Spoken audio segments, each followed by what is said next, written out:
El corazón del programa de gobierno de Guillermo Lasso es su oferta de crear 1 millón de nuevas plazas de trabajo. Contrasta con la de Alianza País de solo crear 250.000. La credibilidad de la propuesta depende de los elementos que la integran. Guillermo Lasso, buenos días, bienvenido a Contacto Directo. Muy buenos días, Alfredo, muchas gracias por esta oportunidad y a las órdenes. Base de la propuesta es una reducción de la carga impositiva, eliminando el anticipo del impuesto a la renta y 12 impuestos más. De estos, los que más rinden, según datos del SRI de enero a octubre de 2015-2016, son salida de divisas, unos 1.000 millones, a grosso modo, anticipo del impuesto a la renta, 336 millones, los otros 11 impuestos, unos 338 millones. En total, aproximado unos 1.700 millones de dólares, que equivalen aproximadamente al 17% de la recaudación total. No se tocan IVA ni impuestos a la renta, que constituyen el 80% de la recaudación. Esta transferencia de liquidez del sector público al sector privado, ¿qué efectos causa en el empleo? Muchas gracias, Alfredo. Mire, nuestra propuesta es muy clara. Reducir en 3.000 millones de dólares la recaudación tributaria, el aporte de impuestos que hacen los ciudadanos, los emprendedores. ¿Por qué? Porque la manera de reactivar la economía y cambiar este ciclo de decrecimiento económico en el que está el Ecuador, este año 1,7% menos, y que ha impactado en costo de la vida y una pérdida de 350.000 empleos, necesitamos poner dinero en manos de los ciudadanos, en manos de la familia ecuatoriana, en manos de los emprendedores. Nuestro planteamiento es una reforma tributaria para eliminar 2 impuestos, comenzando por la figura del anticipo de impuesto a la renta, y que llega a un valor estimado de 3.000 millones de dólares que anualmente se quedarán en los bolsillos de los ecuatorianos. Ese es uno de los elementos de cómo lograr 1 millón de empleos en 4 años. Si usted me permite, me gustaría explicar por qué es necesaria esta propuesta. Pero un momento, aquí según los datos del SRI, no llega a 3.000 lo que está proponiendo usted. Son casi 2.000, digamos, pero no 3.000. Sí, pero es que usted tiene que contemplar también la reducción de sobretasas arancelarias. La reducción de sobretasas arancelarias. Pero esos son impuestos transitorios, digamos. Sí, pero existen. Son costos en la producción, son costos en la vida de los ecuatorianos.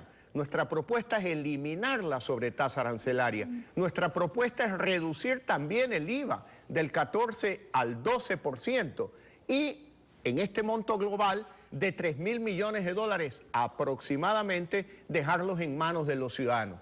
Ese es uno de los pilares. Un segundo pilar es crear estímulos a la contratación de personal.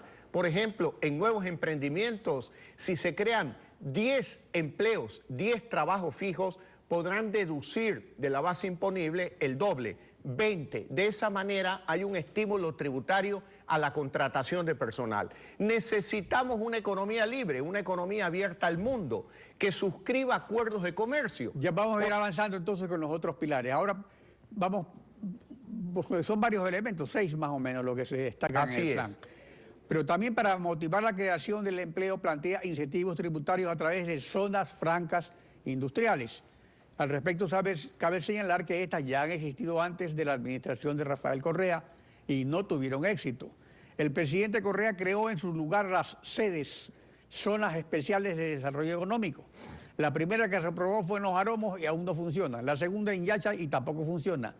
¿Qué características tendrán las que usted propone para que ese tercer intento de estas zonas francas tenga éxito?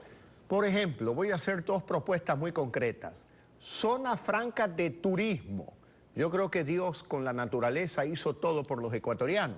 Lo que tenemos es que aprovechar, con respeto obviamente al medio ambiente, todas nuestras playas, nuestros valles, nuestros ríos, nuestras montañas, en la costa, en la sierra, en la Amazonía, estimulando la creación de nuevos hoteles, nuevos resorts. Y nosotros proponemos una zona franca de turismo donde vamos a establecer que los nuevos hoteles no pagarán impuestos por 30 años.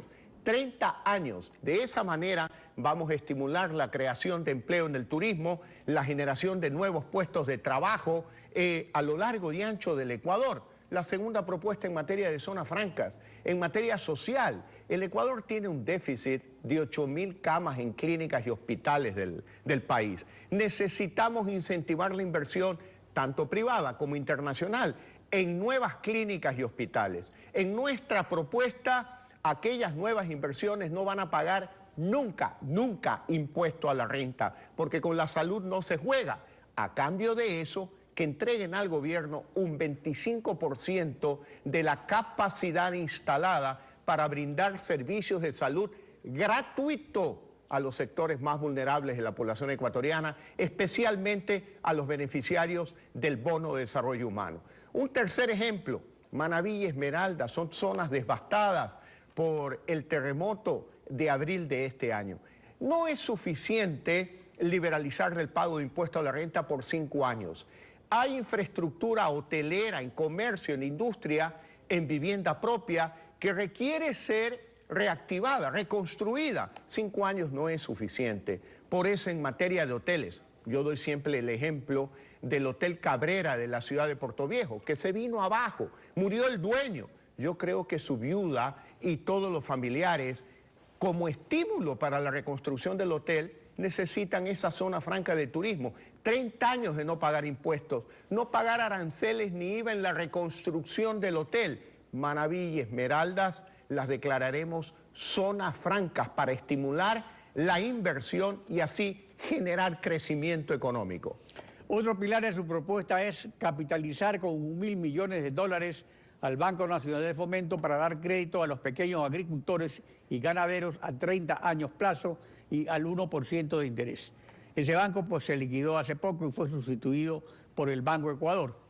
¿De dónde se obtendrán los recursos para capitalizarlo? A ver, Alfredo, ese banco no fue liquidado, lo que hicieron es solo cambiarle de nombre. Se llamaba Banco Nacional de Fomento y hoy se llama Banecuador. Nuestra propuesta es capitalizar aquel Banco Nacional de Fomento con 1.000 millones de dólares. ¿Para qué? Si usted capitaliza con 1.000 millones de dólares, desde el punto de vista de la solvencia del banco, puede dar créditos por 11.000 millones de dólares. ¿Para quiénes? Los pequeños agricultores, los pequeños ganaderos. ¿Por qué a 30 años? A 30 años para que puedan capitalizarse en el tiempo y no vivan como hoy, créditos a 90 días, 120 días, llega la cosecha, los aborda el intermediario, les ofrece un precio menor que el costo de producción y tienen la presión de Bueno, pero usted Banecuador. sabe como banquero también de que los créditos en ese sentido dependen de los ciclos productivos, o sea, también hay cultivos de largo plazo, cultivos de corto plazo y tendría que haber una diferenciación, digamos. A ver, Alfredo, en nuestra propuesta yo quiero ser claro. El crédito a largo plazo lo que implica es que el agricultor, la familia agrícola, se capitalice, no viva ahorcada, no viva asfixiada, no viva sometida a las propuestas de los intermediarios que llegan y le dicen: toma aquí el dinero, un precio menor que el costo de producción, sino el Banco Nacional de Fomento, hoy llamado Banecuador, te quita la finca, te quita las hectáreas, las pocas hectáreas sobre las que vive tu familia. Por eso necesitamos voltear los ojos al campo. ¿Por qué la agricultura y la ganadería? Porque es el sector que más empleo genera para la sociedad ecuatoriana, porque es la oportunidad de desarrollar de mejor manera, mejor calidad, precios más baratos para los alimentos que consumen los ecuatorianos y también para ser más competitivo cuando se exporta al exterior. Déjeme dar un ejemplo sobre los acuerdos comerciales, si usted me lo permite. No, pero, perdón, sobre eso de los acuerdos comerciales, usted propone acuerdos comerciales con Estados Unidos, con China, Japón y la Alianza para el Pacífico. Pero con Donald Trump parece que no habrá espacio para este tipo de acuerdos. Japón solo los tiene con Chile, Perú, Colombia, México y Costa Rica, países de la Alianza para el Pacífico, y eso demoraría. La única posibilidad a corto plazo sería con China. ¿Cómo manejará las relaciones con China que se han venido desarrollando en el marco de la inversión estatal exclusivamente? Mire, Alfredo, yo provengo de una generación que se ha desarrollado asumiendo desafíos. Yo no soy de la generación de los privilegios. Y una generación de desafíos asume el trabajo y se plantea metas para lograr objetivos. Necesitamos un acuerdo de comercio con Europa que recién se suscribió, pero vea el impacto negativo de no haberlo suscrito hace 4 años, junto con Colombia y Perú. En esos 4 años, el Ecuador ha producido cerca de 350 millones de cajas de banano por año. El bananero colombiano, porque Colombia sí tenía y sí tiene un acuerdo de comercio con Europa, ha recibido cerca de 60 centavos más por cada caja de banano exportada. En cambio, el productor bananero ecuatoriano se ha visto perjudicado en cerca de 500 millones de dólares en los últimos 4 años. ¿Solo por qué? Por prejuicios ideológicos, por no haber querido suscribir a tiempo el acuerdo de comercio con Europa. ¿Qué sucede hoy en materia de los camaroneros? Los camaroneros, como no hay un acuerdo con la China, venden el camarón vía Vietnam, es decir, pagan peaje vía Vietnam, cuando se puede vender directamente a la China. Viene el presidente de la China y por prejuicios ideológicos simplemente se habla de deuda, no se habla de comercio, no se habla de inversión. Tenemos que insistir en que el Ecuador, en nuestro gobierno, sea aceptado en la Alianza del Pacífico y con el apoyo de Colombia, de Perú, de Chile, de México, trataremos de que al Ecuador se lo trate como se lo trata a Colombia y Perú, porque yo no voy a ser un presidente de la República pintado en la pared. Yo no voy a aceptar que al Ecuador se lo trate como la cenicienta del grupo andino. Hablaré con firmeza, con absoluta personalidad y diré, oiga, no es posible que los pisos de cerámica fabricados en Colombia ingresen a Estados Unidos con arancel cero y los pisos de cerámica producidos en el Ecuador ingresen a Estados Unidos con arancel de 8,5%. Igual con Ahora, las una flores. parte importante de este plan es que es elaborado con el asesoramiento de la fundación del expresidente de Chile, Sebastián Piñera, que ofreció 1 millón de empleos en su mandato y cumplió, dio 990.000. Pero en el marco del régimen laboral flexible de 1979 establecido por Augusto Pinochet, mentalizado por su ministro José Piñera, hermano mayor de Sebastián. Este régimen se mantiene por los gobiernos socialistas de la Concertación chilena, como Bachelet, pero la mitad son trabajadores por cuenta propia, el 20%, y 30% tercerizados, es decir, precarios. Aquí entonces hay un problema legal porque hay un régimen inflexible en el Ecuador de tipo laboral. ¿Cómo hará para flexibilizar el régimen laboral? A ver, Alfredo, nosotros no estamos planteando ninguna flexibilización laboral. En nuestro plan de gobierno, en el que han trabajado más de 100 profesionales ecuatorianos durante los últimos 2 años, profesionales en distintas disciplinas, desde áreas de salud, educación, economía, la reforma institucional, han participado 100 ecuatorianos. Sin duda alguna, Sebastián Piñera es un buen amigo personal. Estuvo de visita en Guayaquil hace aproximadamente 1 mes y medio y también nos ha visitado quien fue su ministro de Economía. Y claro, con ellos hemos conversado, pero el plan de gobierno es elaborado por 100 profesionales ecuatorianos.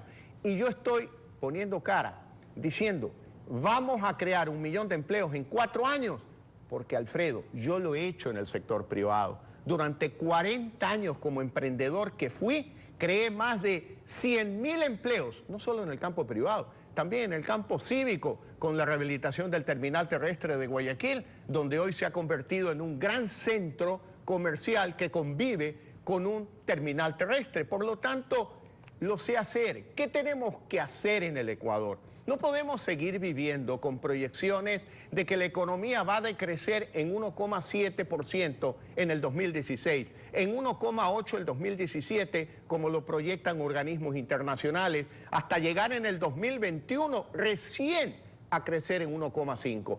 Ese ciclo tenemos que cambiarlo. Nuestra propuesta de gobierno para lograr el 1 millón de empleos es precisamente recuperar la senda del crecimiento a partir del año 18 con 1,5% y dejar al final, en el último año de nuestro gobierno, un crecimiento del 5% anual. Es la única manera de crear empleo, Alfredo. Esa es su oferta y su desafío.